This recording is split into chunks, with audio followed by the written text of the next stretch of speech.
नटवर बपुः कर्णयोः कर्णिकारम् बिभ्रदवासः कनककपिशम् वैजयन्तीं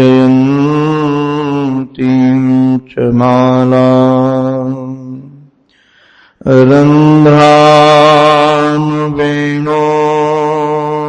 रन्ध्रानुवेणोदधरसुधया पूरयन् गोपवृन्दैः बृन्दारण्यं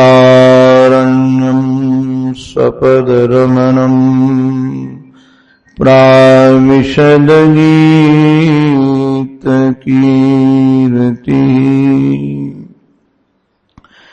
यः स्वानुभावमखिल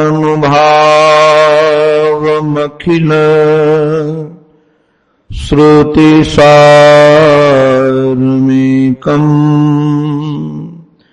अध्यात्मदीपमति तितीरशतां तमोन्धम् संसारिणां करुणयाः पुराणगृह्यम् तं व्याससूनुमुपयामि गुरुं मुनीनाम्। ॐ नमः श्री परमहंसास्वादित चरणकमलचिन्मकरन्दाय भक्तजनमानस निवासाय श्रीरामचन्द्राय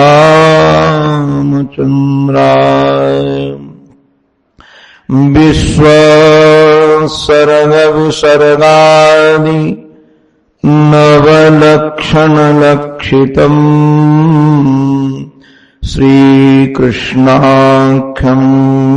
परं धाम जगद्धाम नमामि अखण्डानन्दबोधाय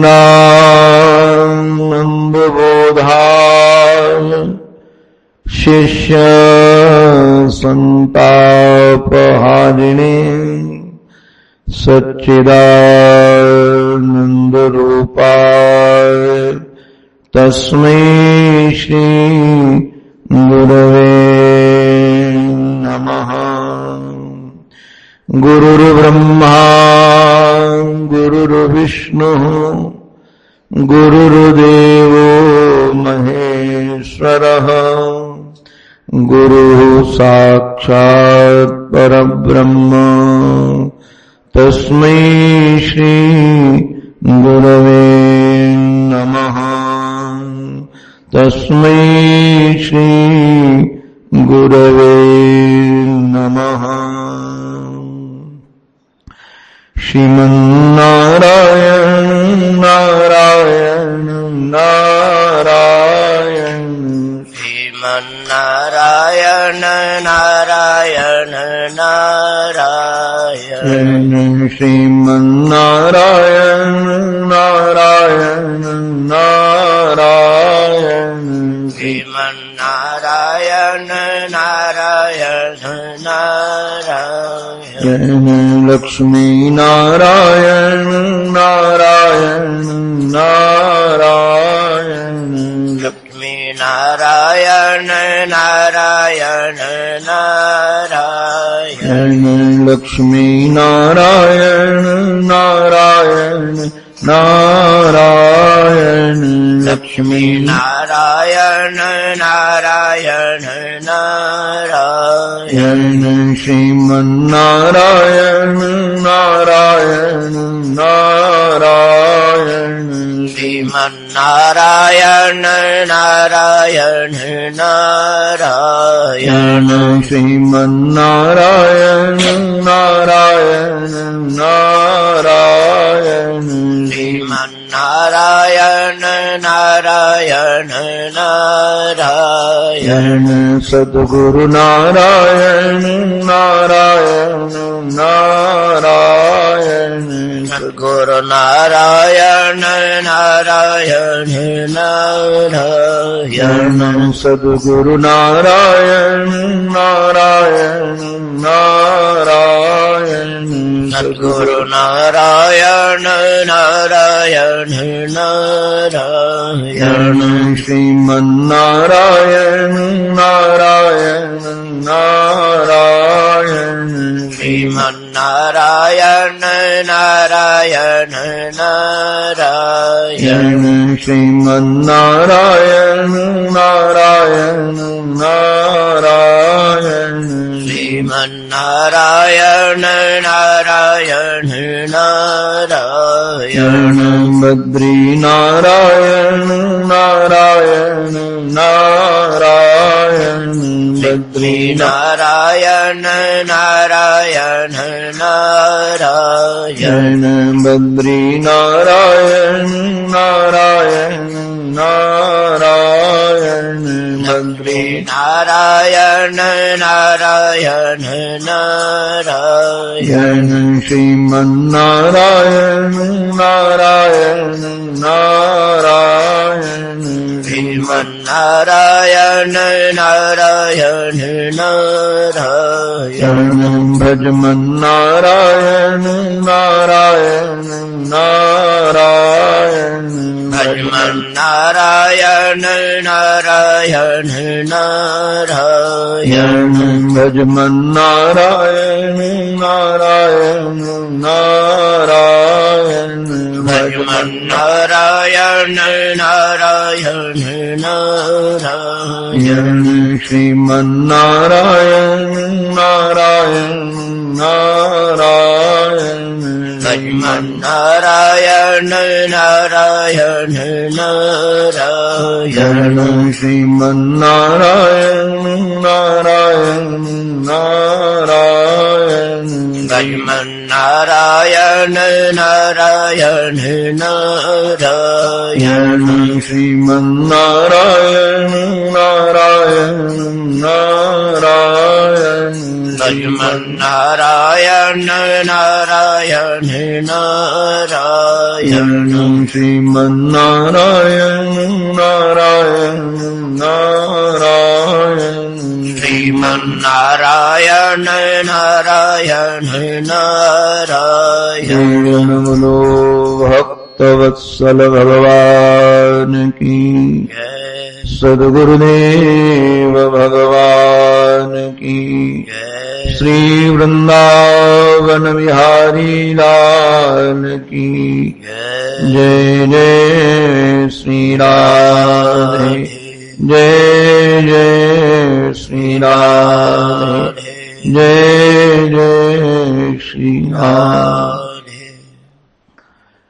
कृपा रूपणी राधिके श्यामा प्राणाधार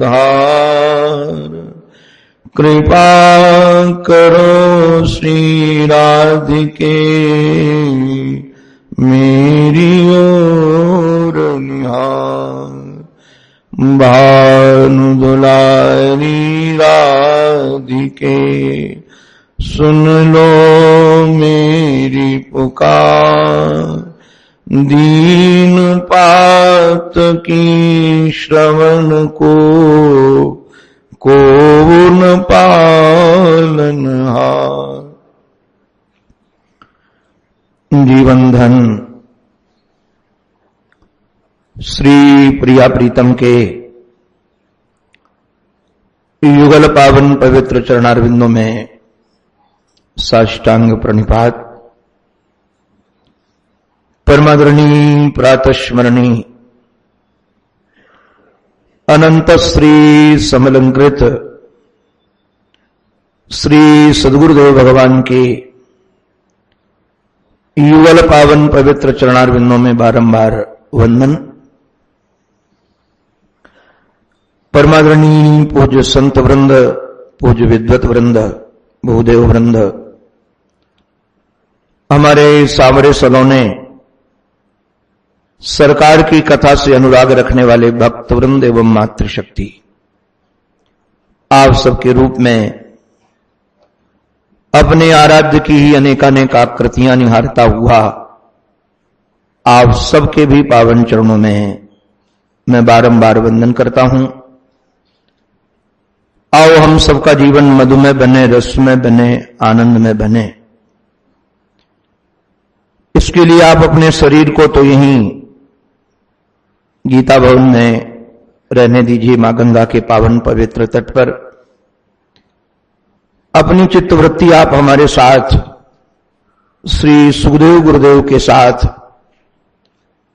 वहां ले चलें जहां शरण शरण अकारण करुण करुणा वरुणालय कर्तुम अकर्तुम अन्यथा कर्तुम समर्थ नंद नंदन श्री उद्धव जी महाराज का हाथ पकड़े हुए बैठे हुए हैं। गृहीत्वा पाणिना पाणी प्रपन्नार्ति हरो हरि। कई आचार्य चरण तो यह स्वीकार करते हैं श्री उद्धव जी महाराज भगवान के चरणों में समर्पित हैं, प्रपन्न हैं, इसलिए उनकी आरती का हरण करने के लिए भगवान ने ये लीला की है। उनके जीवन में कौन सी आरती है जो हरण करना चाहते हैं भगवान? जीवन में नारायण एक अभिमान की दुर्बलता है। अभिमान व्यक्ति को तोड़ता है और प्रेम व्यक्ति को जोड़ता है। अगर हमारे अंतःकरण में किसी भी प्रकार का अभिमान जागृत हो गया तो यह निश्चित है कि वह फिर भगवान के साथ जुड़ नहीं पाएगा। इसलिए भगवान को अभिमान बिल्कुल पसंद नहीं है। श्रीमद् भागवत महापुराण के आधार पर एक बात कहें, कोई भगवान को प्राप्त भी हो जाए, भगवान की उसे सन्निधि मिल जाए और सन्निधि मिल जाने के बाद भी यदि चित्त में अभिमान आए तो भगवान परित्याग कर देते हैं। मैं तो ब्रजांगनाओं को, आप लोग नाराज मत हो जाना, मैं कई बार जब उनका चिंतन करता हूं तो गोपियों पर मैं सन्यासियों को निछावर कर सकता हूं। गोपियां कोई सामान्य नहीं है। धर्म अर्थ काम मोक्ष का भी संन्यास करके जो बैठी हैं। अब इससे जरा बड़ा संन्यास क्या हो सकेगा? इससे बड़ा त्याग क्या हो सकेगा? किंतु उन्हीं गोपांगनाओं के चित्त में जब सौभग मद आ गया तो तासाम तद सौभग मदम वीक्षमानम च केशव प्रशमाय प्रसादाय तत्रैवांतरधीयत। भगवान तुरंत अंतर्हित हो गए। वह उनके कल्याण के लिए, भगवान की उन पर करुणा थी। भगवान जानते थे आज अभी सौभग मद आया है, अपनी ओर निहार रही हैं, अपने भाग्य की ओर निहार रही हैं। थोड़ी देर के बाद आपस में भेद हो जाएगा और जो रस इन्हें मैं देना चाहता हूं वह रस इन्हें मिल नहीं पाएगा। इसलिए रस का परिपाक हो, भगवान अंतर्हित हो गए। अंतर्हित का अर्थ हमारे टीकाकारों ने यह नहीं किया कि भगवान चले गए। अंदर से हित चाहते थे, इसलिए गोपी ही बनकर के गोपी के मध्य में आवेष्टित हो गए। हैं तो भगवान किंतु दिख नहीं रहे। अंतर्हित होना इसी का नाम है। हैं किंतु दिखाई नहीं पड़ रहे। भगवान आज विचार कर रहे हैं कि श्री उद्धव जी महाराज इतने बड़े शास्त्र के विद्वान हैं, कुलीन हैं, महाराज ये सारी की सारी चीजें हमको पतन की ओर ले जाती हैं। कुल का अभिमान भी हमें पतन की ओर ले जाता है। हम उच्च कुल में पैदा हुए हैं, हम ब्राह्मण कुल में, अमुक कुल में, अमुक कुल में। पद का अभिमान भी व्यक्ति के जीवन में पतन की ओर ले जाता है। अरे नारायण, एक चीज का अभिमान आ जाए तो गर्त में मिला देता है। और यहां अभिमान के कई हेतु हैं। उत्तम जाति है, उत्तम पद है और बड़े लोगों का साथ है, परमात्मा का मित्र है। या हमको किसी नेता का संग मिल जाए तो कहते क्या समझते हो, हमारे हाथ बहुत लंबे हैं। कई लोग तो कहते हैं हमारी पूंछ बहुत लंबी है, यहां से दिल्ली तक है। तो ये जो अभिमान है, ये सारे अभिमान हमको गिराने के ही हेतु बनते हैं। भगवान ने सोचा कि ये हमारे प्रपन्न हैं, इसलिए श्री उद्धव का पतन हो ये ठीक नहीं है। और नारायण जो एक बार भगवान की शरण में आ जाता है उसका पतन तो संभव है ही नहीं। परमात्मा ने जिसका हाथ पकड़ रखा हो उसका पतन कैसे होगा। तो गृहीत्वा पाणिना पाणी प्रपन्नार्ति हरो हरि। प्रपन्न की आरती का हरण करना, मानो श्री उद्धव जी महाराज के जीवन में भविष्य में कभी आरती ना आए, अथवा गोपियों के चित्त में आरती है, उनका हरण करने के लिए श्याम सुंदर ने यह प्रयोग किया है। और हाथ पकड़ करके गोपियों के बारे में जो एक भाव भंगिमा व्यक्त की, अद्भुत है। हमारे श्री जगन्नाथ जी रत्नाकर, अद्भुत महाराज उनका भाव आज मैं पढ़ रहा था तो खूब रो पड़ा। ठाकुर जी ने श्री उद्धव जी के सामने एक बड़ी भाव भंगिमा व्यक्त की। श्री उद्धव जी का हाथ पकड़ करके कहते हैं, उद्धव राधा मुख मंजुल सुधा करके ध्यान ही सो। हमारे ध्यान में, हमारे चित्त में राधा का जब मुखारविंद आता है तो राधा का मुख कैसा है, बोले सुधाकर है, चंद्रमा है। हमारे मुख, हमारे ध्यान में, हमारे चिंतन में जब श्री किशोरी जी का ध्यान आता है और मानो ये समझ लीजिए हमारे हृदय रूपी आकाश में जब श्री किशोरी जी का मुखचंद्र उदित होता है ध्यान में, जो उनका मुखारविंद या ध्यान में आता है तो प्रेम रत्नाकर ये तो उमगत है। आपको क्या कहें, जैसे पूर्णिमा के चांद को देख करके सागर उमंगने लगता है, उछलने लगता है, बड़ी बड़ी तरंगें आने लगती हैं। हे उद्धव, हमारे अंतःकरण में भी, हमारे हृदय में भी ऐसी ही बड़ी बड़ी तरंगें आने लगती हैं। और उन तरंगों के माध्यम से हवा जो बहती है, वायु जो बहती है, त्यों ही विरह ताप प्रचंड सो उमग अति।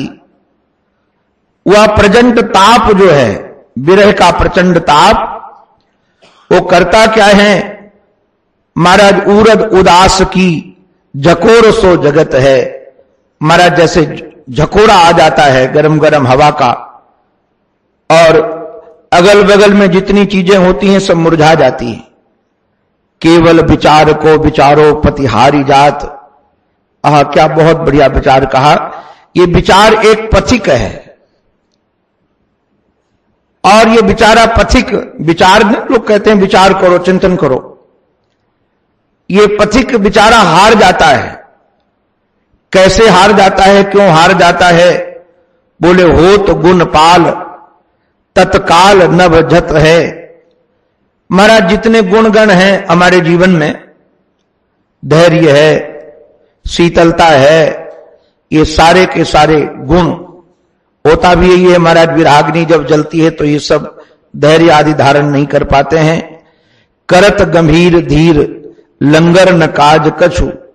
बोले धीरता गंभीरता ये सब जैसे कोई नाव लेकर के पथिक सागर में जा रहा हो और संयोग से तूफान आ जाए तो वह क्या करता है, कहीं किनारे ले जाकर के लंगर डाल देता है। लंगर आप लोग जानते होंगे, एक कांटा होता है जो रेत में नीचे महाराज फंस जाता है तो नाव फिर इधर उधर जा नहीं पाती, वहीं रुक जाती है। तो बोले ये लंगर भी महाराज किसका, गंभीर धीर विचार जो है ना, ये लंगर भी काम नहीं आते। अरे मन को जहाज डगहू बन लागत है। महाराज ये मन रूपी जहाज हमारा डगमगाने लगता है, न विचार रूपी केवट उसको संभाल पाता है, न गंभीरता धीरता रूपी लंगर उसको संभाल पाता है। एक श्री किशोरी जी के ध्यान करने मात्र से हमारे चित्त की दशा हो जाती है,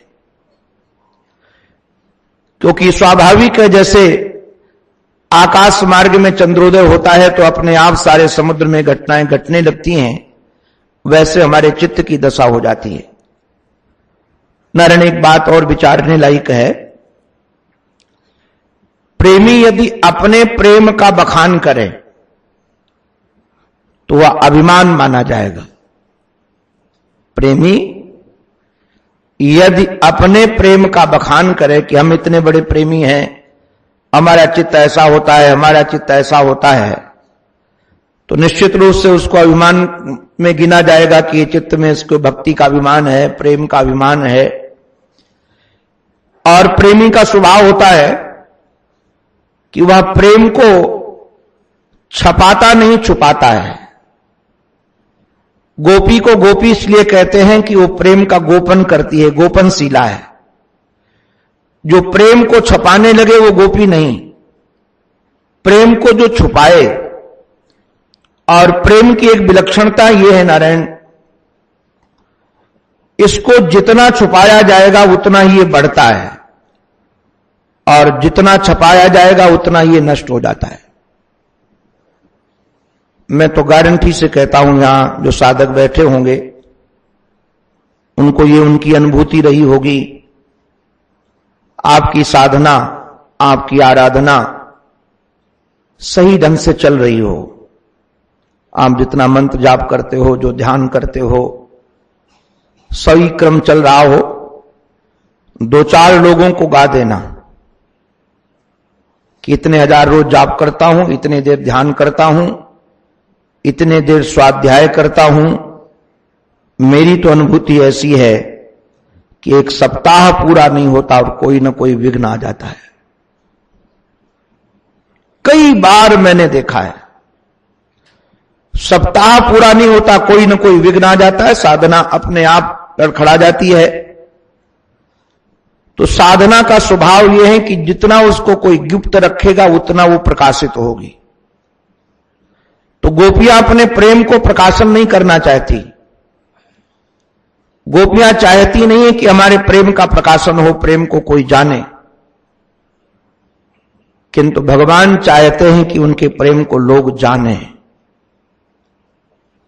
आप कहोगे जब प्रेमी छुपाना चाहता है तो प्रेमास्पद उसको क्यों छुपाना चाहता है? यहां तो नवरात्र आदि में रामचरितमानस का पाठ होता रहता है, आपकी दृष्टि जाएगी वहां। प्रेम अमीय मंदर विरह भरत पयोधि गंभीर मति प्रगटो सुर संत हित कृपा सिंधु रघुवीर। प्रेम अमीय मंदर विरह, बोले प्रेम क्या है? ये कहां अमृत है, अमी है। और यदि अमृत को निकालना है तो निश्चित रूप से मथना पड़ेगा, तो विरह उसकी मथानी है। प्रेम अमीय मंदर विरह, यहां भरत पयोधि गंभीर, यहां गोपी पयोधि गंभीर। यहां गोपियां पयोधि हैं तो सही, क्षीर सागर हैं तो सही, किंतु सामान्य क्षीर सागर नहीं है, गंभीर क्षीर सागर है। अब गंभीर क्षीर सागर से यदि व्यक्ति को अमृत निकालना है तो मथना पड़ेगा, और मथने के क्रम में आप जानते ही हैं कैसे कैसे रत्न भी निकलते हैं, किंतु प्रथम तो विष ही निकलता है। तो ये प्रश्न होता है कि भगवान ये अमृत निकालना क्यों चाहते हैं, ये प्रेम प्रकट क्यों करना चाहते हैं। मति प्रगटे हो सुर संत हित, देवताओं के लिए और पूज्य संतों के हित के लिए ये भगवान कृपा सिंधु रघुवीर, ये कृपा के सागर हैं। मैं कई बार इस दोहे का चिंतन करता हूं तो मुझे लगता है संतों के हित के अभिप्राय क्या है। नारायण संत समझ सकें कि प्रेम कहते किसे हैं। कई बार सामान्य सी कोई घटना घट जाती तो हमको लगता है कि हम प्रेमी बन गए, किंतु प्रेम का स्वरूप क्या है ये भरत को देखोगे, गोपियों को देखोगे तो पता चलेगा। तो आज भगवान ने विचार किया, भगवान ने चिंतन किया कि विरह की मथानी तो बहुत दिन से चल रही है, अब हमें कुछ निकालना है। और श्री उद्धव जी महाराज के सामने ये रस प्रकट हो रहा है। बड़ा रसीला ये रस है। श्री उद्धव जी महाराज तो इससे रसीले हो ही रहे हैं, और जो जो इन प्रसंगों का श्रवण करता है, चिंतन करता है, उसका चित्त भी रसीला होता है। भगवान अपने आप गोपियों की बात कह रहे हैं, उनके प्रेम का प्रकाशन कर रहे हैं कि गोपियां कैसी हैं, गोपियों का स्वभाव कैसा है, गोपियों का चित्त कैसा है, गोपियों का जीवन कैसा है, गोपियों की रहनी कैसी है, गोपियां हैं क्या। ये जीवन नंद स्वयं श्री श्याम सुंदर बताना चाह रहे हैं, किंतु ये तो निश्चित है कि पात्र के सामने ही ये रस प्रकट होता है। तो हमारे श्री उद्धव जी महाराज सचमुच में पात्र हैं। अगर पात्र न होते तो हमारा प्रीतम उनके सामने ये रस प्रकट करता ही नहीं। पात्र हैं, और सचमुच में कुपात्र के सामने रस प्रकट करना तो रस को नष्ट ही करना है। सत्पात्र के सामने रस प्रकट किया जाता है तो रस का सदुपयोग होता है, और रस जीवन को रसीला बनाने का काम करता है। इसलिए भगवान ने श्री उद्धव का हाथ पकड़ करके, अभिप्राय यह है कि बहुत समीप बैठे हैं श्री उद्धव, आसन के समीप तो हैं ही, और श्री श्याम सुंदर के हृदय के भी बहुत समीप हैं। कई बार हम लोग शरीर से समीप हो जाते हैं किंतु हृदय से समीप नहीं हो पाते। हमारे गुरुदेव तो उपासना शब्द का अर्थ ही यही करते थे, अपने इष्ट, अपने गुरु, अपने आदर्श के समीप हमारा आसन हो जाए। हमारा आसन का अभिप्राय यह मत समझिए कि जहां जिस सिंहासन पर वो जिस तख्त पर बैठते हैं हम बराबर पर बैठने लगे। बराबर पर बैठने का नाम उपासना नहीं है। जिस विचारधारा में, जिस चिंतन में, जिन अनुभूतियों में हमारे गुरुदेव जीते हैं, वही अनुभूतियां हमारी हो जाए, वही चिंतन हमारा हो जाए, वही विचार हमारा हो जाए, वही स्वभाव हमारा हो जाए, इसी का नाम उपासना है। तो हमारे श्री उद्धव जी श्याम सुंदर के बहुत समीप बैठे हैं, शरीर से भी समीप हैं और मन से भी समीप हैं। इसलिए मनमोहन ने आज अपने भावों को प्रकट कर दिया। व्यवहार में और परमार्थ में दोनों में बात एक ध्यान देने लायक है। जब ये लगे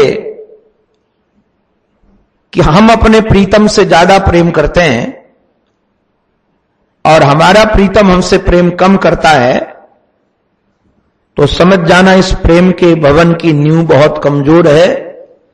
ये बालू के भीत पर ही ये भवन खड़ा है। ये कब तहस नहस हो जाएगा इसका कुछ पता नहीं है। किंतु जब ये लगे कि हमारा प्रेमास्पद हमसे बहुत प्रेम करता है और उसके प्रेम के सामने हमारा प्रेम नगण्य है, इस प्रेम में बढ़ने के चांस हैं। ये प्रेम बढ़ेगा और हमारे जीवन को रसीला करेगा। हम लोग तो जब अपने इष्ट की कृपा और करुणा का चिंतन करते हैं तो हृदय भर आता है। कैसी हेतु की कृपा है, ऐसा कोई हेतुक अनुराग रखता है, ईश्वर के अतिरिक्त कौन रख सकता है। आप कभी विचार करना एकांत में बैठ करके, किसी ठाकुर ने जहां जिस अवस्था में हम लोगों को रखा है, क्या हम उस अवस्था व्यवस्था में रहने लायक हैं? नहीं है। हम उनको क्या प्रेम कर सकते हैं? हमारा दिल इतने लोगों में बटा हुआ है, संपत्ति में बटा है, सुविधा में बटा है, परिवार में बटा है। हमारा तीर्थ में आकर के भी हम परिवार में ही बटे रहते हैं। कल एक हमको आदरणीय माता जी मिली, हमारे पास में ही रहती हैं, पड़ोस में, जहां ये शरीर निवास कर रहा है पास में ही है, उसी प्रांगण में। मैं पूज्य स्वामी जी के यहां जा रहा था, धनी स्वामी जी के यहां, तो मेरे से बोली कि आप गीता भवन में रुके हैं। तो हमने कहा मैं तो आपके पड़ोस में रुका हूं। तो हाथ जोड़ करके कहा कि वो नाती पोते आए हैं ना, मैं उसमें इतनी रमी हूं कि कहां क्या हो रहा है मुझे कुछ पता ही नहीं है। बेचारी सच्चा कह के चली गई। हम लोग तो महाराज पता नहीं कैसी चित्तवृत्ति है, स्वामी जी के यहां जा रहे थे तो रास्ते में वो चिंतन चल गया कि वारे वाह ठाकुर, इस बावरी को तूने अपने गंगा के किनारे निवास दिया, आपकी कृपा है, मनुष्य शरीर दिया, ऐसे परिवार का संबंध दिया कि वो आकर के यहां ऋषिकेश में गंगा के किनारे वास मिला। किंतु वारे वाह इसका दुर्भाग्य, भगवान की कृपा और इसका दुर्भाग्य, यहां भी वो नाती पोतों में ही लगी है। घर में तो हम लगे ही लगे हैं, यहां भी हम उसी चिंतन धारा में बह रहे हैं, वही व्यवस्था में बह रहे हैं, वही स्वभाव में बह रहे हैं। तो भगवान भी पछताते होंगे कि इसको काय को मनुष्य शरीर दिया और काय को इसको अच्छी जगह रखा। किंतु भगवान तो कृपालु हैं, वो तो चांस देते ही रहते हैं। तो चिंतन ये करना चाहिए, विचार ये करना चाहिए कि हम तो भगवान से बहुत प्रेम करते हैं, ऐसा नहीं, भगवान हमसे बहुत प्रेम करते हैं। भगवान की हमारे ऊपर कृपा है, उस दृष्टि से हमारे चित्त में उनके प्रति प्रेम है ही नहीं। हमारा हृदय रिक्त है, हमारा हृदय सूना है, परिवार में, संपत्ति में, प्रतिष्ठा में फंसा हुआ है। पता नहीं कब करुणा करेंगे कि उनके प्रेम के आधार पर हमारे चित्त में भी प्रेम प्रवाह प्रकाशित होगा। आप देखिए श्री कृष्ण अपने प्रेमी की कैसी महिमा गा रहे हैं, कैसी चिंतन धारा में भगवान श्री उद्धव को बताते हैं कि गोपियां क्या हैं, जरा देखो तो सही, जानो तो सही, क्या है गोपियां। गीता में आप पढ़ते हैं, भगवान ने अर्जुन को कहा मन मना भव, आप अपना मन हमारे में लगा दो, अपना मन हमें दे दो। इसका अभिप्राय यह है कि अभी अर्जुन ने भगवान को अपना मन दिया नहीं है। अगर मन दिया होता तो भगवान को कहना क्यों पड़ता कि तुम अपना मन हमको दे दो। अभी भगवान अर्जुन से आशा करते हैं कि अर्जुन हमको अपना मन देगा, किंतु अर्जुन ने अभी अपना मन हमको दिया नहीं है। किंतु गोपियों के बारे में भगवान ये नहीं कहते कि गोपियां हमारे मन मना होंगी। गोपियों के बारे में हमारे जीवन धन गोविंद कहते हैं ता मन मनस्का। ता मन मनस्का का अभिप्राय क्या है? उनका मन हमारे में लगा हुआ है। महाराज इसके लिए ब्रज के रसिकों ने ऐसे ऐसे अद्भुत अद्भुत भाव रखे हैं, आपको नारायण क्या कहें। मन मनस्का का भाव ये न मत समझनिया कि मन लगा हुआ है, उनका मन ही कृष्णाकार हो गया है। मन की सत्ता अलग से नहीं रही। मोहि मोहि भयोरी मेरो मन, हमारे जैसे रत्नाकर कवि हैं वैसे श्री हरिश्चंद्र भी हैं, बहुत अच्छे अद्भुत उनके लेख हैं। मोहि मोहि भयोरी मेरो मन, प्राण भय कान में, कान भय प्राण में, हरिश्चंद्र समझ न पड़े प्राण है कि कान है। पहचान में नहीं आ रहा है कि प्राण है कि कान है, हमारा मन है कि मनमोहन है। एक बड़ी ऋषि लीला है, हमारे गौरेश्वर संप्रदाय के पूज्य संत चरणों ने उस लीला का चिंतन किया। जब कभी हम उस लीला का चिंतन करते तो लगता है कभी ऐसी चित्तवृत्ति बनेगी। हमारे श्री देवर्षि नारद बीणा बजाते हुए हरिगुण गाते हुए श्री धाम वृंदावन की पावन पवित्र भूमि में उतरे, तो यमुना के कलकल किल्लोल करते हुए किनारे पर एक गोपी ध्यान कर रही थी। नारद जी ने सोचा कि ये योगिनी कहां से आ गई, क्योंकि योग का ये ज्यादा विस्तार गोपियों को पसंद नहीं है। हमारे श्री रत्नाकर जी ने तो ऐसे महाराज डांट लगाई, आपको क्या कहें, गोपियों के माध्यम से श्री उद्धव जी को देख करके कहा कि लगता है ये कोई जोगी आ गया है। ऐसा जोगी आया है जोग को रमावे और समाधि को जगावे यहां। बोले योगी आ गया है यहां, योग को रमा रहा है, समाधि को जगा रहा है। दुख सुख साधन सो निपट निवेरो है, ये कहता है कि तुमको दुख सुख से साधन से हम तुमको निकाल देंगे। कहे रत्नाकर न जाने को इते धो आई, शासन की शासना की वासना बखेरी है। शासन की ये सांसें जो चल रही है ना, प्राणायाम योगी क्या करवाता है, प्राणायाम तो करवाता है। कहेगा योग से चित्तवृत्ति अपनी निवृत्त करो, तो कहते हैं शासन की शासना की वासना बखेरी है। यहां ये वासना ही फैला रहा है। हम जमराज की करावती जमा न कछु, सुरपति संपत्ति की चाहती न ढेरी हैं, चेरी है न उधो काहू, ब्रह्म के बबा की हम सूधो कह देती एक कान्हा की कमेरी है। सूधो कह देती उधो हम कान्हा की कमेरी है। तो ये गोपियां योग से मतलब रखने वाली नहीं, किंतु नारद जी महाराज ने देखा कि ये ध्यान लगा रही है, कमर की रीढ़ सीधी है, पद्मासन में बैठी है, कारण क्या है, ये कर क्या रही है। यहां योग आदि के तो साधन चलते नहीं है। तो नारद जी ने जो वीणा गा करके बजा करके हरि गुण गाया, तो गोपी ने तुरंत आंख खोल करके प्रणाम किया, कहा अच्छो भयो बाबा जी तू आए गए हो।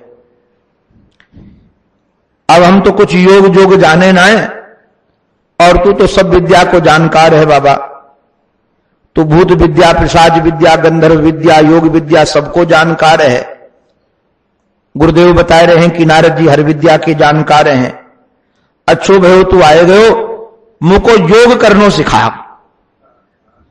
नारद जी ने कहा कि योग करना सिखाना, क्या योग करना है। बोले बात यह है, ऐसो योग करनो सिखा कि मेरो मन या कन्हैया से हट जाए। नारद जी सोचने लगे कि ये कौन सा योग है। बड़े बड़े जोगी ध्यानी महाराज बैठ करके कन्हैया में अपनो चित्त लगानो चाहे और ये अपनो चित्त हटानो चाहे, बात क्या है। नारद जी ने कहा गोपी बावरी भैये का।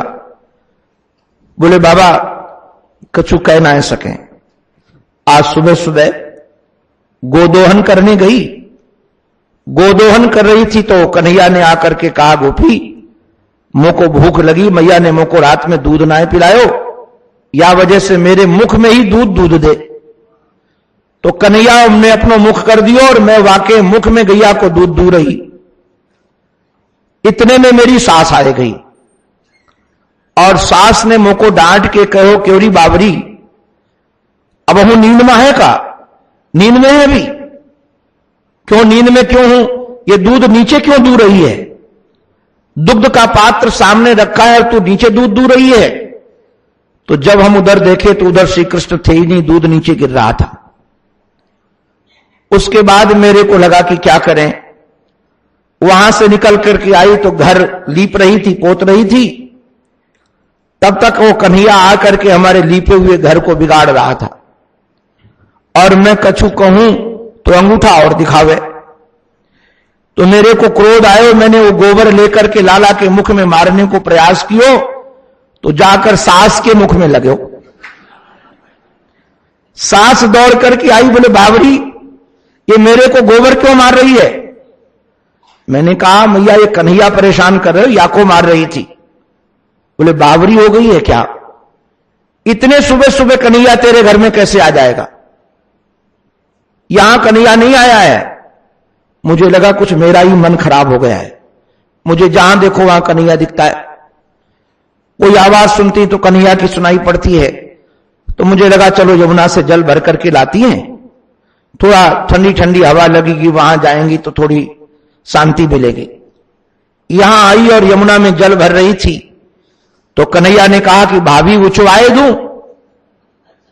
तो हमने हाथ ढीला कर दिया, लाला उछवाए दे। और जो हाथ ढीला किया तो घड़ा नीचे गिरकर टूट गया। और बाद में देखा तो वहां कन्हैया थे ही नहीं।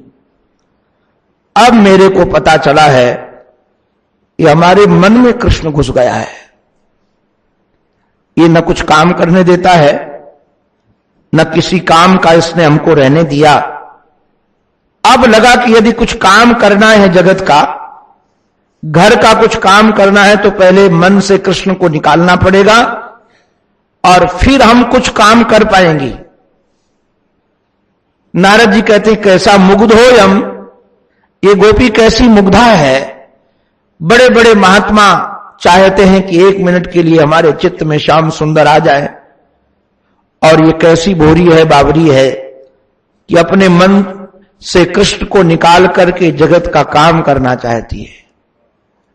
अब जरा विचार कीजिएगा कि उसका मन कैसा होगा। ये मन मना नहीं तो और क्या है जी। ता मन मनस का, वह श्री कृष्ण के मन वाली बन गई है, अर्थात उसका मन ही श्री कृष्ण बन गए। कैसी भाग्यशाली रही होगी सच में, जिनका मन श्री कृष्ण बन जाए, काम बन गया। अथवा मन से जो भी चिंतन करती हैं गोपियां, श्री कृष्ण का ही चिंतन करती है। उनकी प्रत्येक क्रिया श्री कृष्ण के लिए। अरे नारायण कहां तक कहें, गोपियां अपने आंखों में अंजन लगाती हैं तो निरंजन के लिए। आंखों में अंजन इसलिए नहीं लगाया कि जगत के लोग देखकर खुश होंगे। हमारी आंखें सुंदर होंगी तो श्याम सुंदर खुश हो जाएंगे। उनके लिए, उनकी प्रसन्नता के लिए प्रत्येक क्रिया है। और श्याम सुंदर इस बात को श्री उद्धव को सामने कह रहे हैं, स्वीकार कर रहे हैं। वो कहते हैं कि ता मन मनस का मत प्राणा। ये मत प्राणा का अर्थ बड़ा रसीला है। वैसे तो मैं ही उनका प्राण हूं, ये अर्थ तो ठीक है, किंतु भगवान ही उनके प्राण हैं। ये भगवान की प्राण गोपियां, गोपियों के प्राण भगवान। अच्छा, गोपियों ने भावावेश में ये स्वीकृति तो दी है कि हमने अपने प्राण तुमको दे दिए, हमारे प्राण तुम हो। आप कहोगे कहां स्वीकृति दी? गोपी गीत में, जयति ते दिकम जन्मना ब्रज श्रयत इंदिरा सस्वदत्र ही दैत दृश्यताम दीक्षुतावकाहा त्वयि धृता सवा त्वयि धृतासवः आसवः प्राणः त्वाम विचिन्वते, हमने अपने प्राण आपको दे दिए हैं। हमारे श्री जीव गोस्वामी जी महाराज ने बहुत रस लिया इसका, बहुत रस लिया। ता मन मनस्का मत प्राणा, ये एक बाह्य प्राण है, एक अंतर प्राण है। तो जो अंतर प्राण है गोपियों के, वो श्याम सुंदर ही हैं।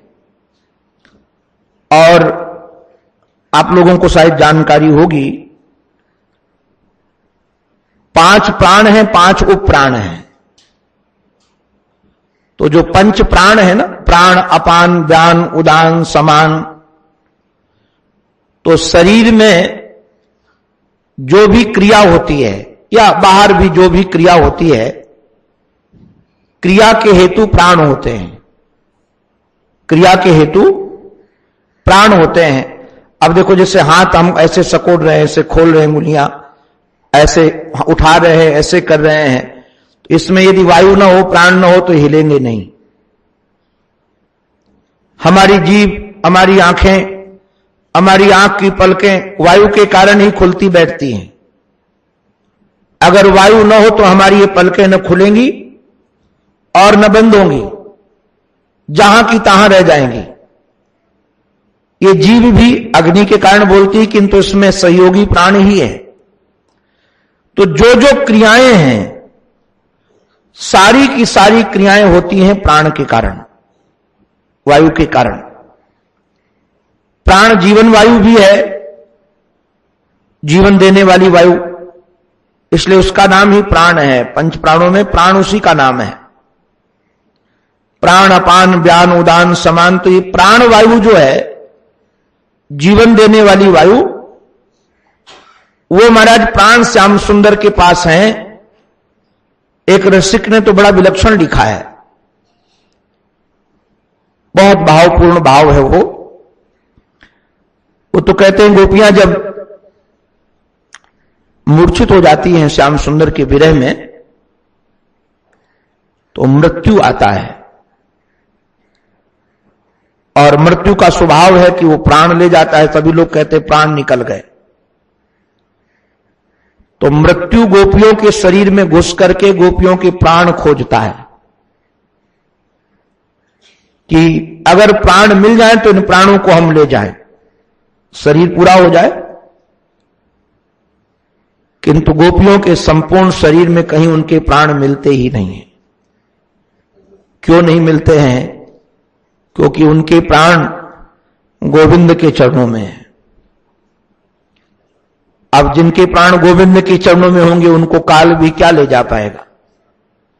काल को भी प्राण मिलेंगे नहीं तो ले किसको जाएगा? इसलिए गोपियों की मौत नहीं हो पाती उस समय, नहीं तो गोपियां जाने कब मर जाती। अभी आपको सुनने को मिलेगा, गोपांगनाओं ने एक बड़ी रसीली बात कही उद्धव को देख करके।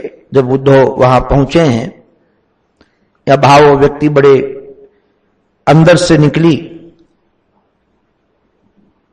कहा कि मैं जानती हूं तुम श्री कृष्ण के अनुचर हो, उनके भेजे गए हो, माता पिता को सुख देने के लिए आए हो, आदि आदि चर्चा कर रही थी। तब तक एक काक मथुरा जा रहा था। मथुरा क्या जा रहा था? मथुरा की दिशा की ओर जा रहा था। और जब मथुरा की दिशा की ओर जा रहा था तो गोपियों ने, एक गोपी ने कहा, ऐ काक, लगता है तुम मथुरा जा रहे हो, और यदि मथुरा जा रहे हो तो तुम हमारा संदेश लेते जाओ। उद्धव ने सोचा पता नहीं क्या संदेश भेजेंगे इस काक के माध्यम से। काक अपनी गति में था, रुक गया। तो एक गोपी ने कहा कि जीवन धन से जाकर कह देना, प्राणेश्वर से जाकर के कह देना कि यदि घर में आग लगती है तो घर का स्वामी घर में बंधे हुए पशुओं की जंजीर पहले काटता है, जिससे घर से पशु निकल जाए। नहीं तो जल जाएंगे। तो उनसे कह देना कि तुम्हारे घर में आग लगी है और उसमें ये प्राण पशु कैद हैं, ये प्राण पशु कैद हैं, ये प्राण पशु हैं तुम्हारे ही, ये प्राण पशु हमारे नहीं है, तुम्हारे हैं। और इसमें जो जंजीर लगी है ना, इन प्राण पशुओं में जो जंजीर लगी है, गले में जो इनके जंजीर पड़ी है, वो जंजीर किसकी है? बोले आसार गलम, आशा की जंजीर है, क्योंकि तुमने कहा है कि आऊंगा आऊंगा। ये जो आशा की जंजीर है ना, ये हमारे प्राण पशुओं में पड़ी हुई है। अब विरहाग्नि शरीर को जलाना तो चाहती है, चारों तरफ से शरीर में विरहाग्नि लगी हुई है। ये प्राण पशु फड़फड़ा तो रहे हैं, ये प्राण पशु जल तो रहे हैं, किंतु भाग नहीं पा रहे हैं, निकल नहीं पा रहे हैं, प्राणांत नहीं हो पा रहा है। क्यों प्राणांत नहीं हो पा रहा है? क्योंकि इन प्राणों में एक आशा की जंजीर पड़ी हुई है, आसार गलम। तो यदि आ नहीं सकते, इस अपने घर को जलते हुए बचा नहीं सकते, तो कम से कम एक काम तो कर सकते हो कि इस आशा की जंजीर को काट दो, अर्थात ये कह दो कि अब हम नहीं आएंगे, तो कम से कम ये प्राण पशु मुक्त तो हो सके, ये प्राण पशु निकल तो सके। और हमारे श्याम सुंदर इन भावों को जानते हैं, इसलिए श्री उद्धव जी महाराज को कहते हैं ता मन मनस्का मत प्राणा। नारायण, ये मन मनस का होना भी उन्हीं की कृपा का प्रतिफल है। गीता में आप लोग भगवान की बात पढ़ते हैं, भगवान किस पर अनुग्रह करते हैं? मच्चित्ता मद्गत प्राणा बोधयंत परस्परम। मच्चित्ता मद्गत प्राण बोधयंत परस्परम कथयंतश्च माम नित्यम तुष्यन्ति च रमन्ति च, तुष्यन्ति च रमन्ति च तेषां सतत युक्तानां भजतां प्रीतिपूर्वकम्। तेषां सतत युक्तानां भजतां प्रीतिपूर्वकम् ददामि बुद्धियोगम तम एन मापु यान्ति ते। जो महाराज उसको भगवान ये बुद्धि योग का दान देते हैं, जो मत चित्ता और मदगत प्राणा। मत चित्ता मदगत प्राणा।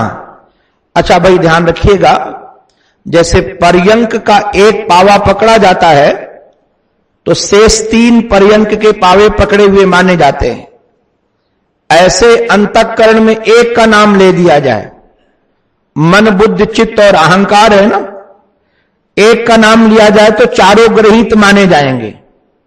ध्यान दीजिएगा, अगर यहां चित्त कह दिया गया तो यहां मन मना ही है, मत मन ही है, चारों को ग्रहण कर लीजिए। तो जिसका मन, जिसका चित्त, जिसके प्राण परमात्मा में समर्पित होते हैं, परमात्मा उसी को यदि बुद्धि योग का दान करता है, तो आप जरा विचार कीजिए, लगता है उद्धव बुद्धि योग का दान करने के लिए ही जा रहे हैं। इसलिए भगवान बताना चाहते हैं कि जो जो साधन है सब उनके जीवन में हैं। ता मन मनस्का मत प्राणा मदर्थे त्यक्त दैहिका। मेरे लिए उन्होंने शारीरिक सुख का परित्याग कर दिया है। भाई ये तो ध्यान देने लायक बात है। मैं कई बार इस पर बहुत जोर देता हूं, और कारण क्या है, वो वृंदावन में हमारे ज्ञान वैराग्य जर्जर है, भक्ति प्रबुद्ध है, तरुणी है, आज भी वैसे ही है। नारद जी महाराज ने प्रयास तो बहुत किया, किंतु वो प्रयास शायद श्रीधाम वृंदावन में सफल नहीं हो पाया। उसका कारण क्या है, उसका विचार कीजिएगा। हमारे पुष्टि में भी भगवान को भोग और राग बहुत पसंद है। भगवान को भोग और राग, तो खूब 56 प्रकार के व्यंजन बनाए जाते हैं, खूब अनेकानेक रागों से उनको सुलाया जाता है, जगाया जाता है, रिझाया जाता है। समय समय के रागों से उनको रिझाने का क्रम चलता है। बहुत अच्छा है, चाहिए भी ये। किंतु वो भोग और राग कहीं हमारे जीवन के भोग राग तो नहीं बन रहे हैं। बस विचार यही करना है, ठाकुर जी के नाम पर, अपने प्रीतम के नाम पर कहीं हम तो स्वादों का रस तो नहीं ले रहे हैं, कहीं विषयों का रस हम ही तो नहीं भोग रहे हैं। वो हमारे कई प्रेमी हैं वृंदावन के रसिक जन, महाराज श्री के नाते बड़ा प्रेम करते हैं। जब आते हैं तो हमारे पास तो हमको थोड़ा नाक दबानी पड़ती है। तो कहते क्या बात है स्वामी जी, नाक क्यों दबा रहे हो? हम कहते इतना ज्यादा इत्र लगा के आए हो कि हमारी नाक में तकलीफ हो रही है। तो कहते हो ठाकुर जी की प्रसादी है, ठाकुर जी की प्रसादी है। हमारे लाला तो खूब चकाचक भोग पाते हैं और खूब तो हम भी लोग उसके पाते हैं। यही वैराग्य और ज्ञान का जर्जर होना है, यही वैराग्य और ज्ञान का जर्जर होना है। भगवान के नाम पर अपने को भोगी बना लेना, भगवान के नाम पर अपने को रागी बना लेना। भक्तमाल में श्री हरिदास जी महाराज का चरित्र है।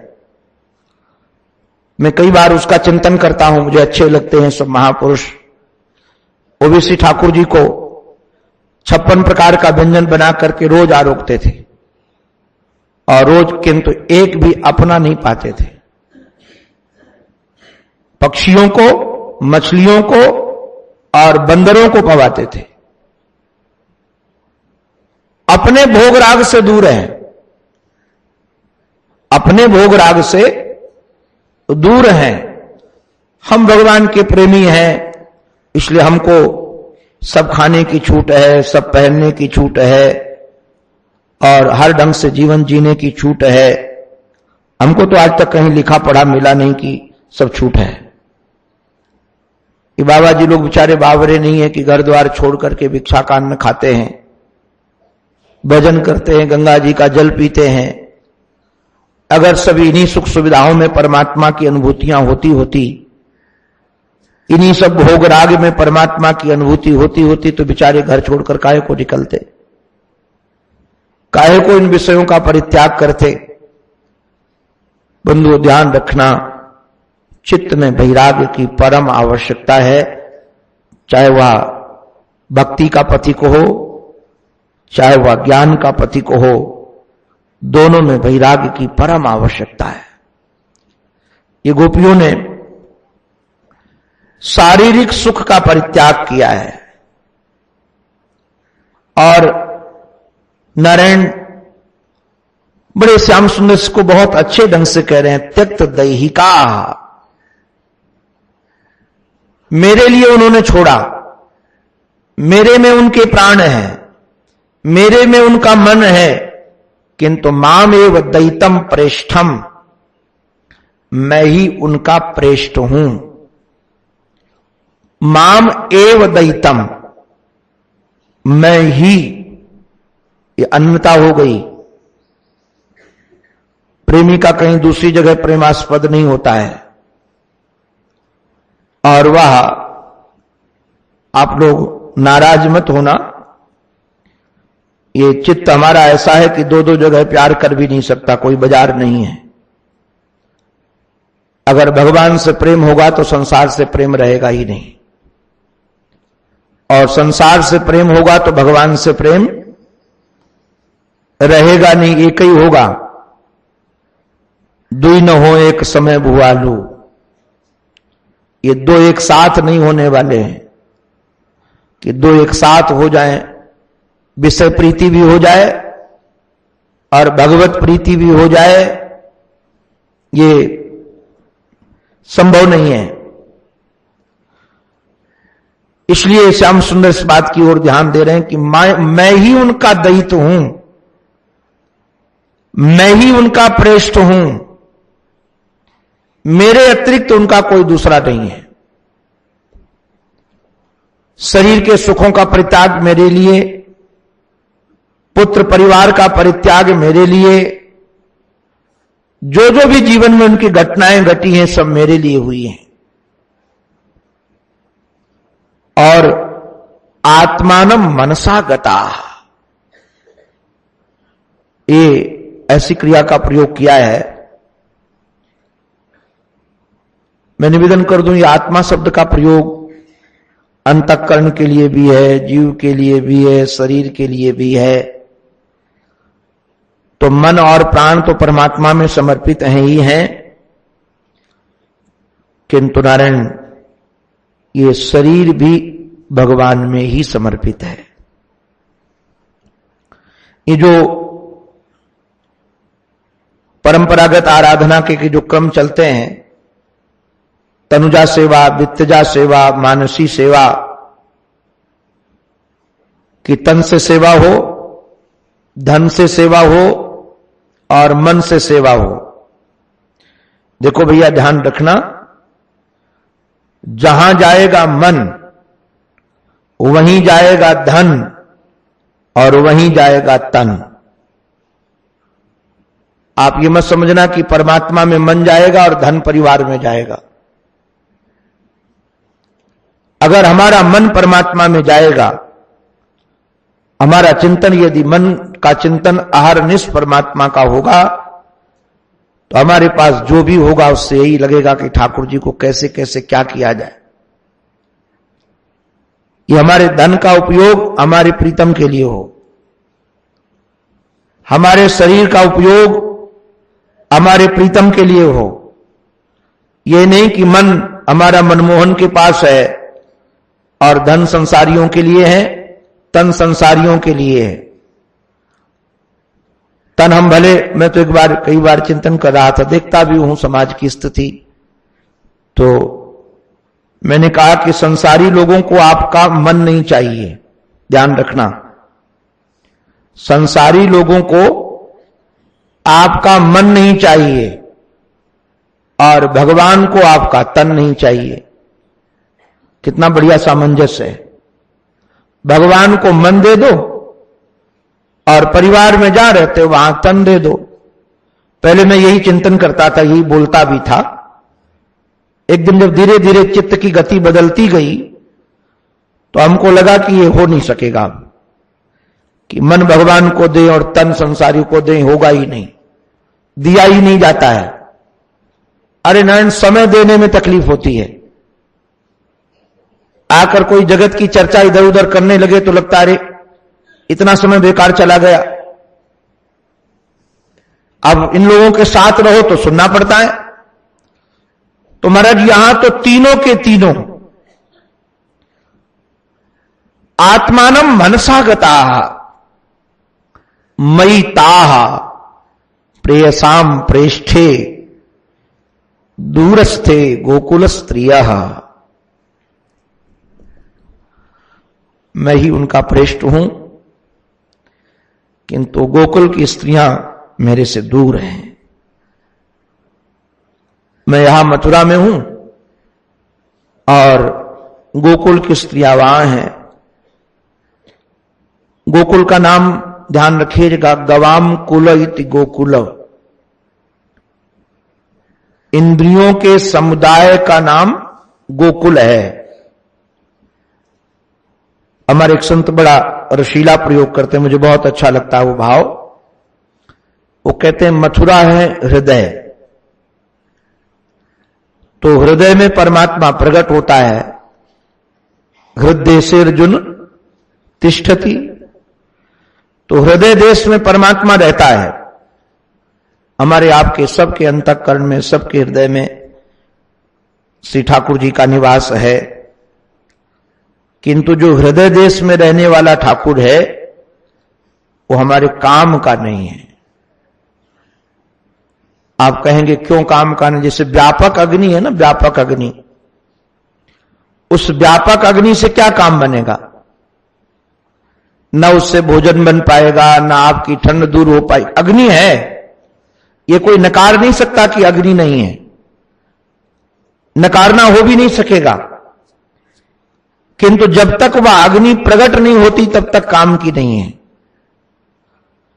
तो हृदय देश में रहने वाला परमात्मा, ये निर्गुण निराकार परमात्मा, जब तक सगुण साकार नहीं बनता तब तक काम नहीं बनेगा। और मानो मथुरा में वह सगुण साकार बन भी गया तो जब तक वह इंद्रियों का विषय नहीं बनता, जब तक वह गोकुल नहीं जाएगा, वो हमारे कान का विषय बन जाए, वो हमारे नासिका का विषय बन जाए, वो हमारे जीव का विषय बन जाए, वो हमारे त्वगिंद्री का विषय बन जाए, वो हमारे नेत्रों का विषय बन जाए, तो ये जो निर्गुण निराकार परमात्मा है, ये गोकुल स्त्रियां हैं ना, ये गोकुल में रहने वाली जो स्त्रियां हैं, ये प्रत्येक इंद्री से अपने परमात्मा का रस लेने लगे। इसमें सहयोग जानते हो किसका है?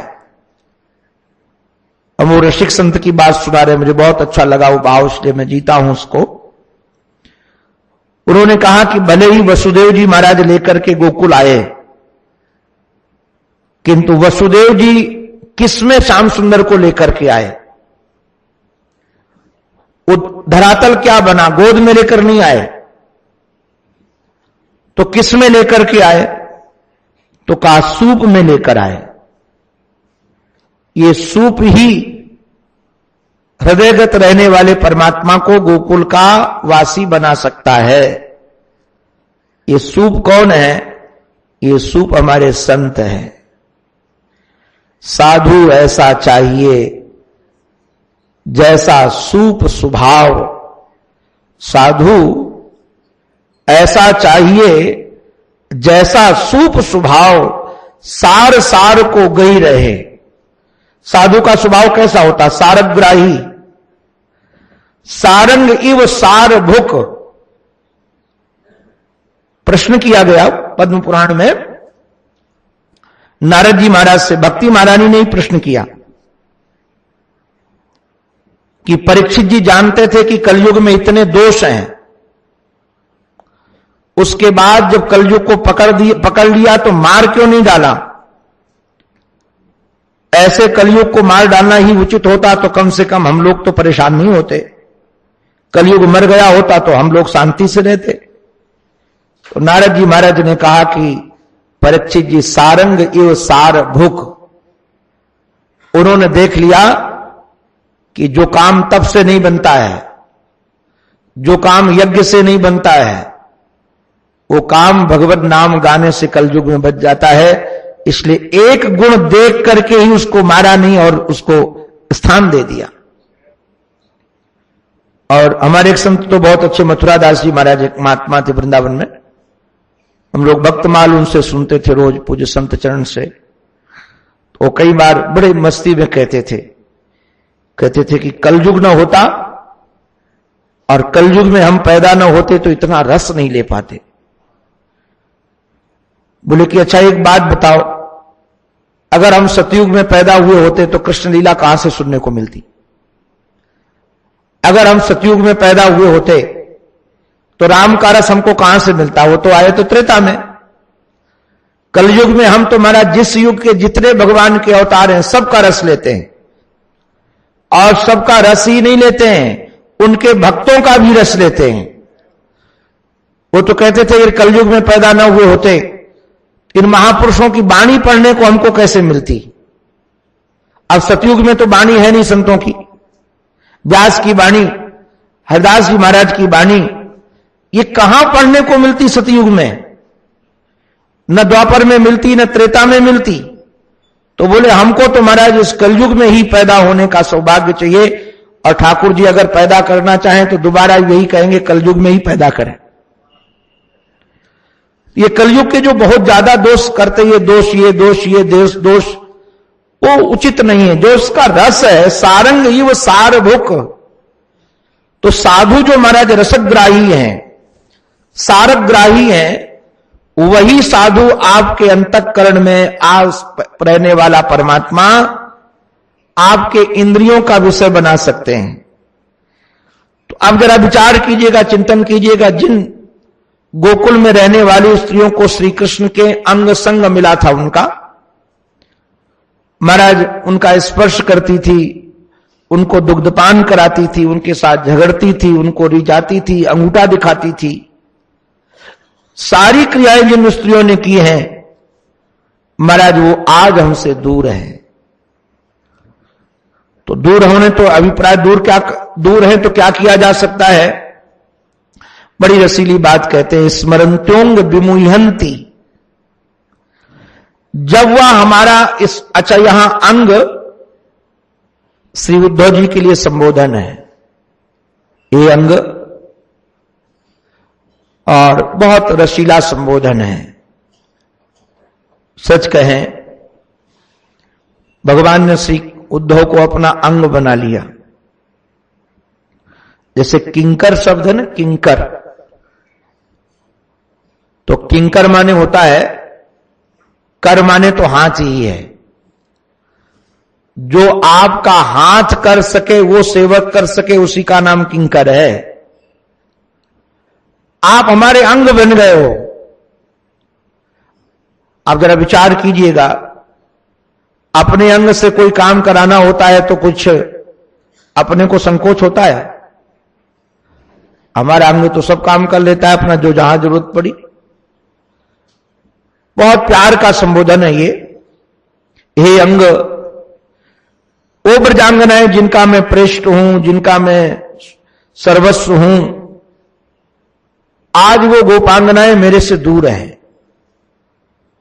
और जब वह हमारा स्मरण करती हैं, अथवा जब उनको हमारा स्मरण आ जाता है, एक एक लीला का स्मरण आ जाता है, तो विमुह्यंती, मोहित हो जाती हैं। आज मैं प्रातःकाल अपने गुरुदेव को पढ़ रहा था, इस वाक्य ने तो डुबा दिया, विरहोत्कंठ विह्वला।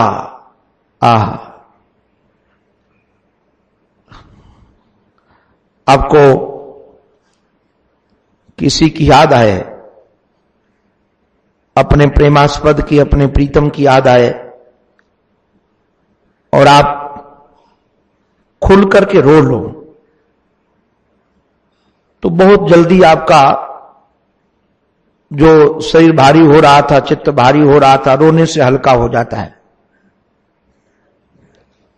किंतु ऐसी जगह हो जहां रोने का बहुत मन हो और रो न सकें, खुल करके रो न सकें,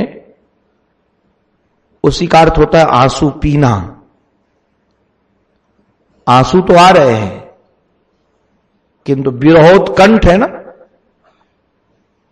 महाराज, आंसू आ रहे हैं, किंतु आंसू कंठ में है, पी जाना होता है।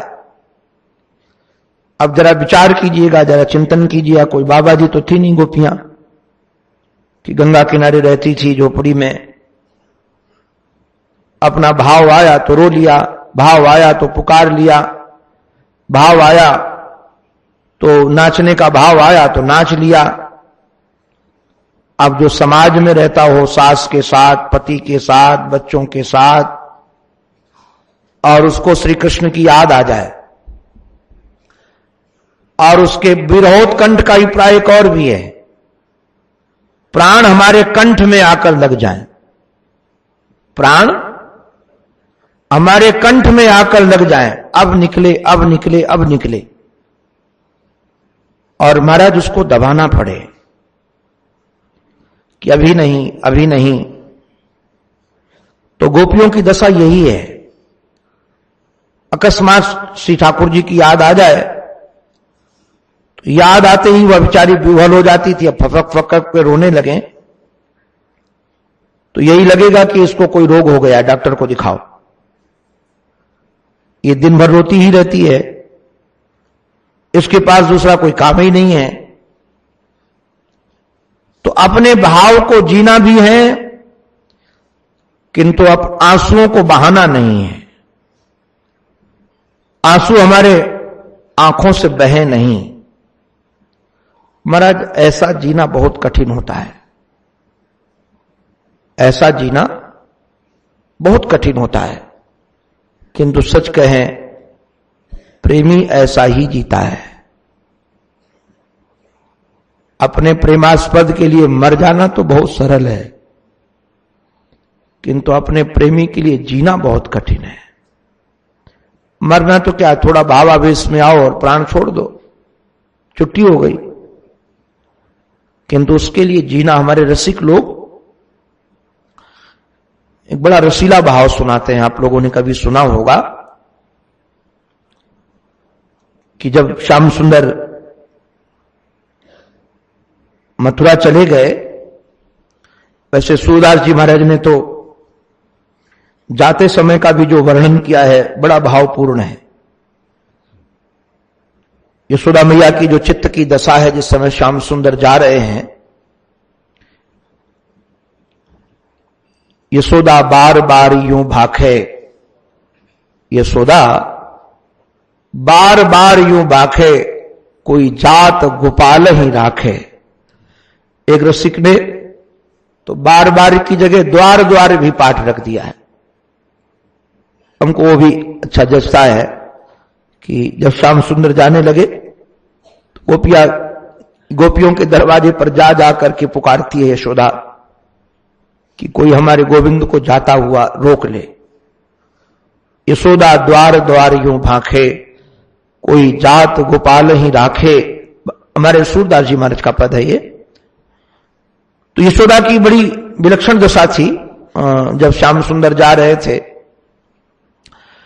श्याम सुंदर के जाने के बाद, क्योंकि श्याम सुंदर कह गए थे कि मैं आऊंगा, तो दूसरे दिन ही आरती सजा करके दरवाजे पर खड़ी हो गई कि उन्होंने कहा है कि अभी आएंगे, पथ पर ही आंखें लगी हैं, अब आएंगे अब आएंगे अब आएंगे। सायंकाल हो जाती थी तो ऋषिकों ने कहा कि यशोदा वहीं देहली पर सर रख के सो जाती थी। फिर सुबह से प्रतीक्षा कि अभी आएंगे अभी आएंगे अभी आएंगे। जब कई दिनों के बाद पूज्य श्री नंद बाबा आते हुए नजर आए, मां बड़ी प्रसन्न हुई कि बाबा आए तो कन्हैया भी आ गया। आरती तैयार की एकदम, और जो नंद बाबा दरवाजे पर आए तो नंद बाबा की आंखें भींगी हुई थी। प्रेम छुपाए ना छुपे, जा घट परगट होए।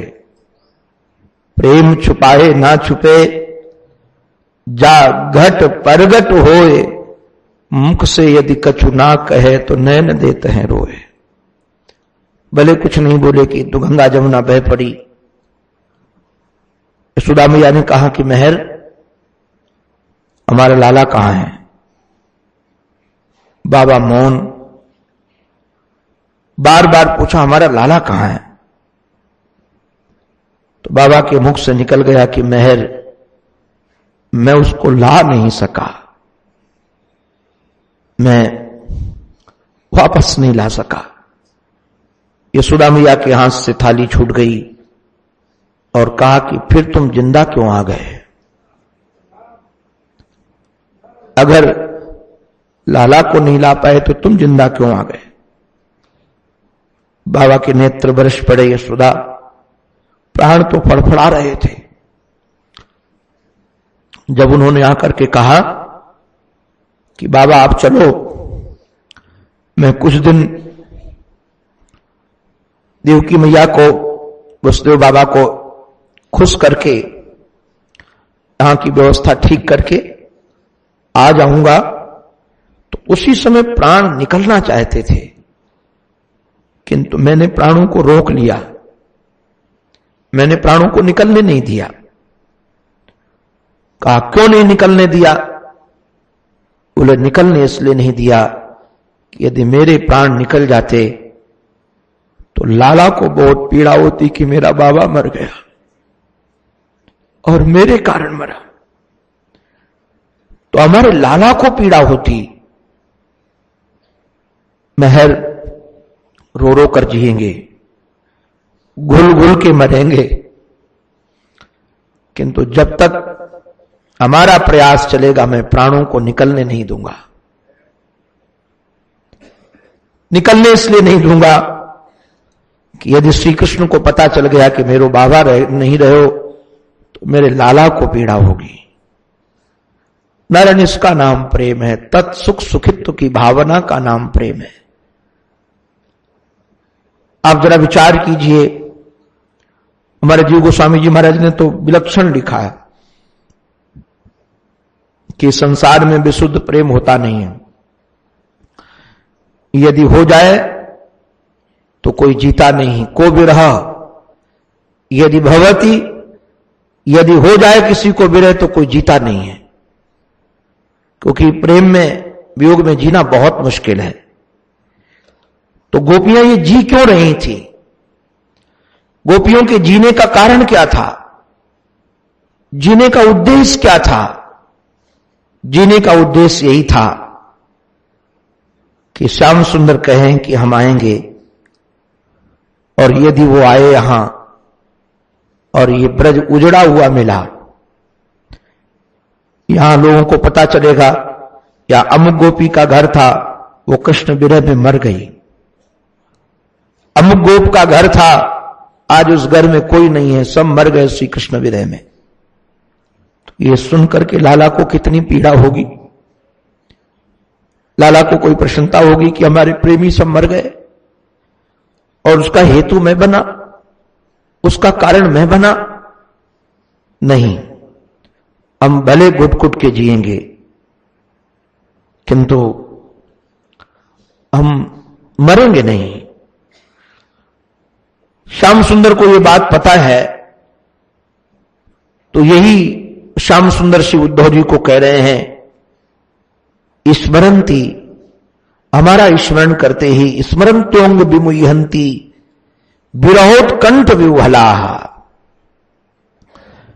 विरहोत्कंठ विह्वला, वो विह्वल हो जाती हैं, उनके प्राण कंठ में आ जाते हैं, किंतु तब भी वो जीती हैं। क्यों जीती हैं, कैसे जीती हैं?